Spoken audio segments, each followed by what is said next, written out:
तो ये क्वेश्चन जे मेंस में रिसेंटली पूछा गया था और इस क्वेश्चन में बोला गया है कि if the triangle PQR be the image of the triangle with vertices 1,3, 3,1 and 2,4 in the line x plus 2y is equal to 2 and if the centroid of the triangle PQR is the point alpha beta then 50 times of alpha minus beta is equal to, और यहाँ पे हमें 4 option दे रखे हैं।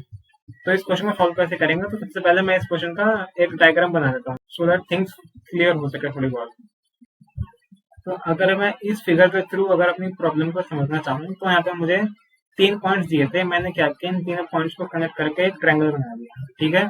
And अब मुझे बोला गया है कि मेरी जो लाइन की इक्वेशन थी x plus 2y is equal to 2, अगर मैं इस लाइन की इक्वेशन में अगर अपने ट्रायंगल की मिरर इमेज लूंगा तो मुझे एक और ट्रायंगल मिलेगा, ट्रायंगल PQR, ठीक है। तो मुझे अब फाइंड आउट क्या करना है, इसे जो ट्रायंगल PQR होगा इसका जो सेंट्रोइड होगा, सेंट्रोइड यहाँ पे कुछ तो होगा सेंट्रोइड, उस सेंट्रोइड के जो कोऑर्डिनेट्स हैं उनको बोल रखा है कि अल्फा कॉमा बीटा है, तो मुझे 15 times of alpha minus beta की वैल्यू निकालनी थी। मतलब इनडायरेक्टली मुझे पहले अल्फा कॉमा बीटा निकालना पड़ेगा, ठीक है। मेरे अल्फा एंड बीटा क्या है, अल्फा बीटा जो है वो ट्रायंगल PQR के सेंट्रोइड है, ठीक है। तो इसको मैं कैसे कैलकुलेट करूंगा, मुझे क्योंकि PQR के जो कोऑर्डिनेट्स थे वो भी नहीं दिए, लेकिन ये बोल रखा है कि जो PQR है वो 1,3, 2,4 और 3,1 ये जो ट्रायंगल बन रहा है इसके मिरर इमेज है, ठीक है। तो एक तरीका तो ये है कि मैं यहाँ पे क्या करूंगा, पहले 1,3 जो पॉइंट है इसकी मिरर इमेज निकालूंगा विच इज पॉइंट P, फिर मैं इसी तरह से 3,1 की मिरर इमेज निकालूंगा विच इज पॉइंट Q, और इसी तरह से 2,4 की मिरर इमेज निकालूंगा विच इज पॉइंट R। तो मैं यहाँ से ट्रायंगल PQR निकाल लूंगा, फिर मैं यहाँ पे ट्रायंगल PQR के कोऑर्डिनेट्स का यूज करके मैं यहाँ पे अल्फा कॉमा बीटा निकाल लूंगा यूजिंग अवर सेंट्रोइड फॉर्मूला, ठीक है। तो एक तरीका तो ये है। तो दूसरा तरीका एक मेरे पास ये है कि मैं क्या करता हूँ, जो मेरे पास ओरिजिनल ट्रायंगल है, ओरिजिनल ट्रायंगल का एक पहले मैं सेंट्रोइड फाइंड आउट कर लेता हूँ, इसको मैंने नाम दे दिया जी सेंट्रोइड का। मैं पहले ये जी का जो कोऑर्डिनेट्स है इसको फाइंड आउट कर लूंगा, फिर मैं यहाँ पे image of A point in line वाला फॉर्मूला यूज करके अल्फा कॉमा बीटा की वैल्यू निकाल लूंगा, ठीक है। तो मैं यहाँ पे अगर सॉल्व करूंगा तो मैं पहले यहाँ पे जी की वैल्यू लिखूंगा। यहाँ पे मेरा जी क्या है, G is the centroid of the triangle with vertices 1,3, 3,1 and 2,4। Then मैं जी के कोऑर्डिनेट्स लिख सकता हूँ, जी के कोऑर्डिनेट्स में लिखूंगा, जी के कोऑर्डिनेट्स में लिखूंगा 1 + 3 + 2 divide by 3, 1 + 3 + 2 divided bye 3, comma y1 + y2 + y3 divided by 3, y1 है मेरा यहाँ पे 3 + 1 + 4 डिवाइडेड बाय 3, ठीक है। इस तरीके से यहाँ पे मेरे जी के कोऑर्डिनेट्स आ जाएंगे which is equal to 2, 8 divide by 3, ठीक है। अब ये जी के कोऑर्डिनेट्स मुझे मिल गए, अब मैं क्या करूंगा, यहाँ पे सिंपली जी का मिरर इमेज निकालूंगा इस लाइन में, ठीक है। तो वो कैसे निकालूंगा, उसके लिए भी मेरे पास एक फॉर्मूला होता है, पहले यहाँ पे मैं वो फॉर्मूला लिखूंगा।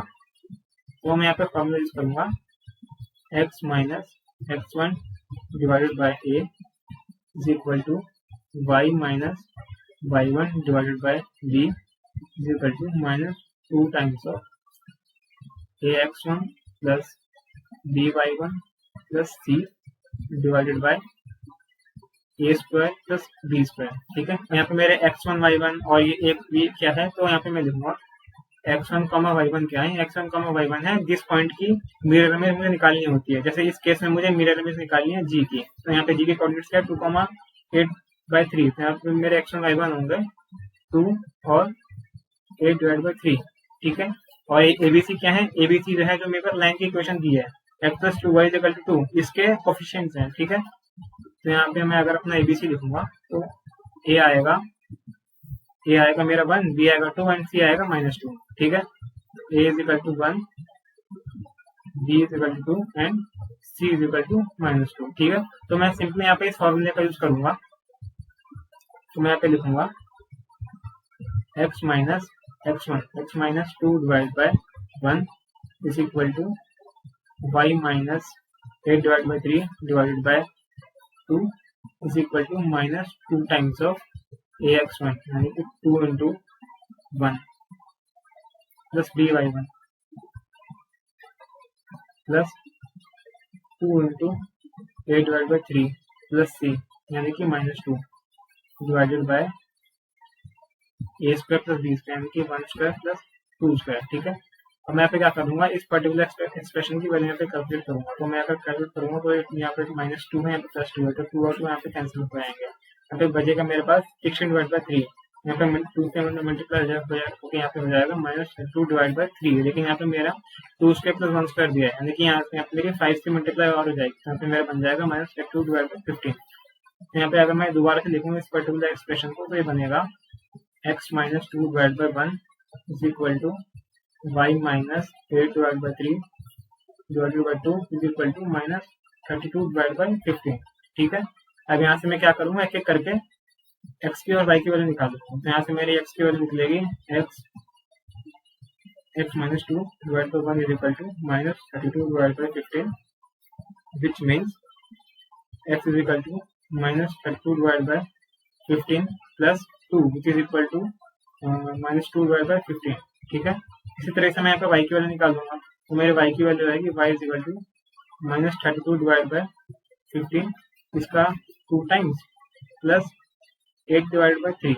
यहाँ पे अगर मैं y की वैल्यू निकालूंगा तो मेरा y आएगा कुछ तो -24/15। ठीक है, आप खुद से कैलकुलेट करके देखना, y की वैल्यू यही है कि -24/15। तो यहाँ पे मुझे अपने x, y की वैल्यू निकल गई, और मैंने यहाँ पे x, y जो निकाला है वो एक्चुअल में है क्या। तो x, y जो मैंने निकाला है वो मैंने g के जो मिरर इमेज है वो निकाली है। तो g की मिरर इमेज यहाँ पे क्या है, अल्फा, बीटा है, तो अल्फा, बीटा ही मेरा यहाँ पे x, y है। ठीक है, यहाँ पे मैं अगर लिखूँ x is equal to alpha is equal to -2/15, और मैं यहाँ पे y लिखूंगा, y क्या है, y is equal to beta is equal to -24/15। और मुझे क्वेश्चन में फाइंड आउट क्या करना था, मुझे फाइंड आउट करना था 15 times of alpha minus beta. ठीक है, तो मैं यहाँ पे लिखूंगा 15 times of alpha minus beta is equal to, यहाँ पे मेरा अल्फा की वैल्यू है -2/15, यानी कि मेरा 15 अल्फा हो जाएगा -2। तो लिखूंगा यहाँ पे -2, और यहाँ पे मेरे बीटा की वैल्यू है -24/15, यानी कि 15 बीटा इज इक्वल टू -24। तो मैं यहाँ पे लिखूंगा माइनस का 24, लेकिन माइनस पहले से यहाँ पे मैं लिखूंगा प्लस का 24। ठीक है, यहाँ पे मैं सिंपली कैलकुलेट करूंगा तो आंसर आ जाएगा 22। तो 22 ही इस पर्टिकुलर क्वेश्चन का आंसर था। तो अगर मैं अपने ऑप्शन चेक करूं तो मेरे ऑप्शन कौन कौन है, तो मेरा यहाँ पे डी ऑप्शन जो है सही हो जाएगा। ठीक है, डी ऑप्शन, यहाँ पे मेरा डी ऑप्शन सही हो जाएगा। ठीक है, तो इस पर्टिकुलर ऑप्शन पे आपको टिक करना था। तो अगर आपको ये वीडियो अच्छी लगी हो तो please like the video and subscribe to my channel. मिलते हैं नेक्स्ट वीडियो में ऐसे ही किसी प्रॉब्लम के साथ, तब तक के लिए बाय बाय।